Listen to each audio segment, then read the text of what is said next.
এই মুহূর্তে মনে হচ্ছিল আমরা মনে হয় অনেক বড় ক্রাইম করেছি, তাই আমাদের ঘর বন্দি করে দুনিয়ার সব লোকগুলো থেকে আলাদা করার আপ্রাণ চেষ্টা চলছে মনে হয়। এগুলি অস্বাভাবিক মনে হচ্ছিল, কিন্তু এগুলো হওয়াটাই স্বাভাবিক ছিল, কারণ যে পরিমাণে করোনা বাড়ছে। এরই মধ্যে দাদার কাছ থেকে জানতে পারি যে অল ইন্ডিয়ার ইউইএসআই, এসপিএফ ও আরও অন্যান্য জায়গার খ্রিস্ট বিশ্বাসী মেম্বাররা আমাদের খবর জেনে গেছে।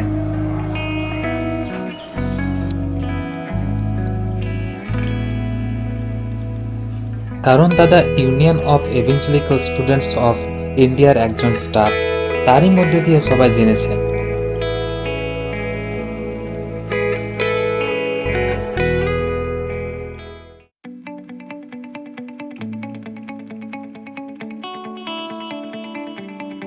হ্যালো। হ্যাঁ হ্যাঁ, আমি বলছি। আচ্ছা আচ্ছা, কখন? আচ্ছা, ঠিক আছে, আমি পুরো রেডি হয়ে থাকবো। ঠিক আছে। হ্যাঁ, দাদা কি হয়েছে? রেডি হয়ে যা রে। কর্পোরেশন থেকে কল এসেছে, আমাদেরকে নিয়ে যাবে। ব্যাস।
উফ, ঘরে থেকে থেকে বোর হয়ে যাচ্ছিলাম। যা, ঘর থেকে তো বেরোতে পারলাম। হ্যাঁ। আমাদের নিয়ে যাওয়ার আগে পর্যন্ত আমরা সবাই কম বেশি চিন্তিত ছিলাম এই বিষয় নিয়ে যে যেখানে আমাদের নিয়ে যাওয়া হচ্ছে সেখানকার পরিস্থিতি কেমন হবে। কিন্তু যাওয়ার সময় কাউকে খুব একটা চিন্তিত মনে হচ্ছিল না। আশা করি সবার মনে খুব দৃঢ় বিশ্বাস ছিল যে আমাদের কারো কিছু হবে না, কেননা সর্বশক্তিমান প্রভু আমাদের সঙ্গে তো আছেন। তাই বিভিন্ন মজার কথা বলতে বলতে আমরা পৌঁছে যাই গন্তব্যস্থানে।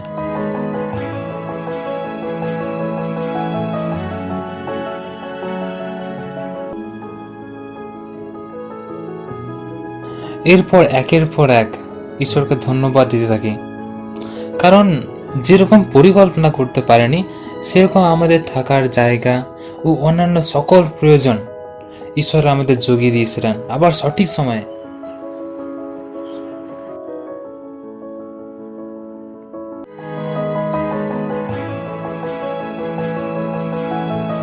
এরপর টেস্ট করতে যাই, সেখানে খোলা আকাশের নিচে কিছুক্ষণ সময় কাটাই, তার সঙ্গে অ্যাম্বুলেন্সের জন্য অপেক্ষা করতে থাকি।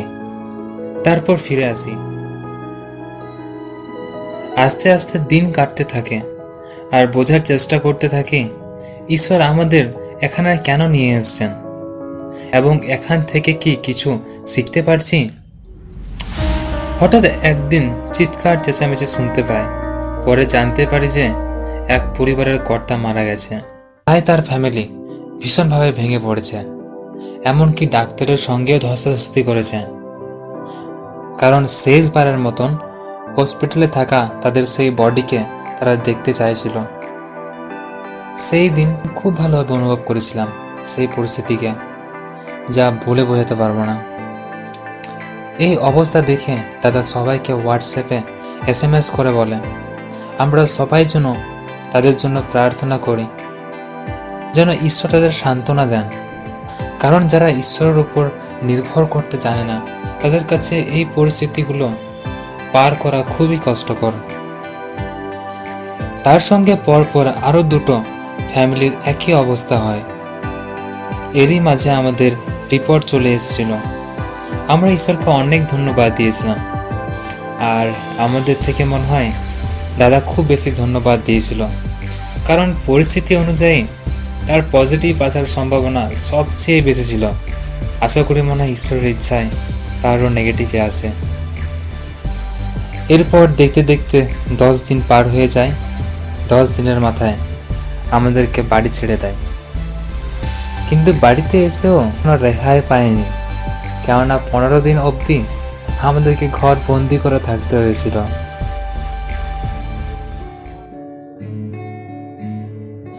কোয়ারেন্টাইন থেকে আসার পর পুরো 15 দিন অবধি আমাদের সদর দরজা খোলার স্বপ্ন দেখাটা পুরোপুরি বন্ধ করে দিয়েছিলাম।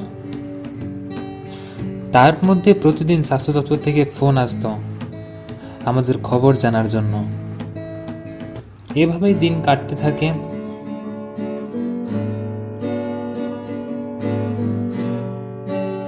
প্রতিদিনের মতো 27 তারিখ সোমবার বিকেলেও গান প্র্যাকটিস করছিলাম, আর সে সময়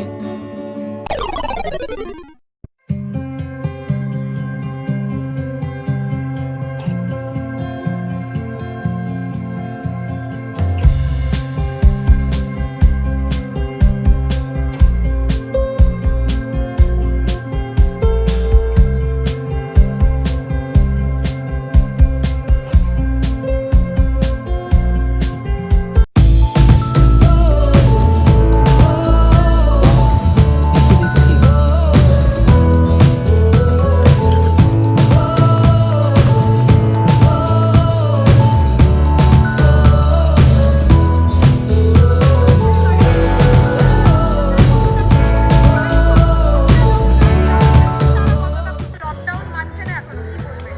আপনি তো অসুস্থ ছিলেন, আপনার এক্সপিরিয়েন্স থেকে কি বলবেন? যারা মানছে না তারা অনেক ভুল করছে, এটা যতটুকু ছোট ভাবছে সেটা কিন্তু ছোট নয়। যারা যারা যারা এখনো ভাবছে যে তারা লকডাউন না মেনে ঘোরাঘুরি করছে, তাদের জন্য বলছি যে আপনারা আপনাদের পরিবার পরিজনদেরকে ভালোবেসে যদি থাকেন তাহলে ঘর থেকে প্লিজ বেরোবেন না। যদি প্লাজমার জন্য বলে আপনি বেরোবেন? হ্যাঁ, আমি অবশ্যই রাজি আছি। আমি নিউ নার্সিং হ্যাঁ অবশ্যই। কাজে যোগ নার্সের করোনা আক্রান্ত নার্স সুস্থ। হাওড়া সত্যবালা কোভিড হাসপাতালে কাজে যোগ। ফুলের তোড়া দিয়ে স্বাগত জানানো হলো তাকে। গান গাইলেন নার্স এবং চিকিৎসকরা।